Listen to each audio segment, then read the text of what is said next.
Hello, I'm Suzy McCullough from the Riverside Library, and I wanted to tell you about one of my favorite books. I discovered it in 1975 when it was published by Kenneth Krakow here in Macon. It's called Georgia Place Names, and I found out how the book came to be. Mr. Krakow was from up north. He had been down here only a few years. He was fascinated with all of the place names in Georgia. He started collecting them on his own. He was the head of food services at Mercer, but he also wanted to take classes. He worked on his master's degree, and he took Georgia history with Dr. Spencer King. And so he made his collection of origin of place names in Georgia into his master's thesis. Dr. King thought it was so important that it should be published. So Mr. Krakow published it himself. And I bought a copy in 1975 and have used it immensely ever since. It tells the names of cities, counties, towns, mountains, rivers, creeks, crossroads. Whenever I go to ride, I always have a copy of this with me because inevitably I will see an unusual name on a sign and I will think, where did that name come from? And then in 1994, the second edition came out, and I bought copies of that too. Then, what to my surprise, recently I discovered that this whole book has been put online, accessible to everyone. And you can see it here. His two sons, Greg and Ken, digitized the whole book and put it online. And you can see at the bottom the alphabet, A to Z. You can click on the letter beginning the name of the word that you want to look it up. For instance, Bibb County, you would click on B, and you would see all of the pages that include words that start with B. Now, this is just a wonderful thing because you certainly cannot go out and buy this book. It's not in print anymore. It's available online for very high prices. And I even saw through Bookfinder on Amazon, they said $1,594 for a copy of this book. If you have one, you better hold on to it. I looked at other sources online and it went anywhere from $50 up to $300.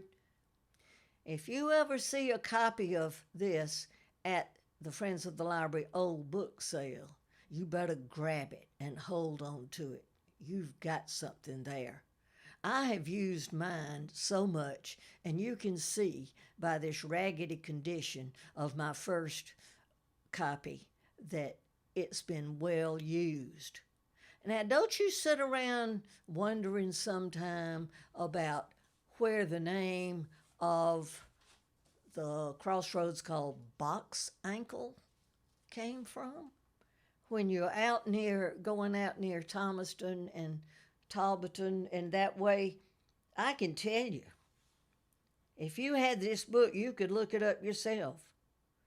It says, it is said that some men were here watching a cockfight, and two men began fighting. One knocked the other over a wooden box and broke his ankle. This is said to be how the community got its name. See? All right, let's look at another one. I know everybody's heard of Flowery Branch. I think there's a lot going on up there. Flowery Branch had been called Madagascar by the Cherokee Indians, and that word means Blossom Creek, in reference to the floral beauty along its banks. You know, so many names in Georgia, and especially the rivers and creeks, are named for the Native Americans who were here first. What about Po Bitty Crossroad? Have you ever gone past there? Now, that's the one that's east of Talbotton. And one legend relates how a mother hen here had a brood of little biddies, and one of them ran out in the road and got killed by a horse, which prompted the exclamation, "That's the end of that Po Bitty."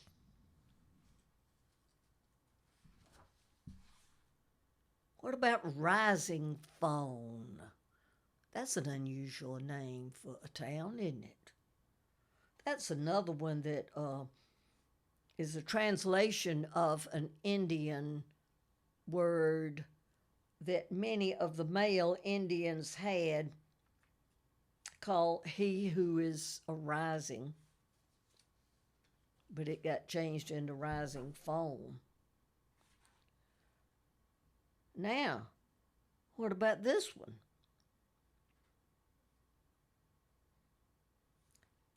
Well, Tybee. Tybee, in the early days, the name means salt in the Yuchi Indian language. I saw a Georgia quiz the other day, and it said, which Georgia coastal island is named for salt? So if you had read this book, you would know what it was, and you could look it up. Now, here's one that's nearby, Wayside. It's up from Gray on Georgia 11, 6 miles northwest of Gray. Do you know what its first name was? Lousy Level. Now, who would want to live in Lousy Level? After that, they changed it to Black Ankle, which is not a whole lot better. When the Central of Georgia Railroad came through in the 1880s, a more attractive name was desired, so the present one was adopted, Wayside. You can have hours of enjoyment by reading this book and referring to this book, Georgia Place Names. Oh, and by the way, it is available in the Georgia public libraries all over the state. And so you can check one out when we open back up, but you don't have to wait until then, because you can get right on your computer and type in Ken Krakow Georgia Place Names, and it will come up. And then you can enjoy finding out about the origin of Georgia Place Names. Thank you.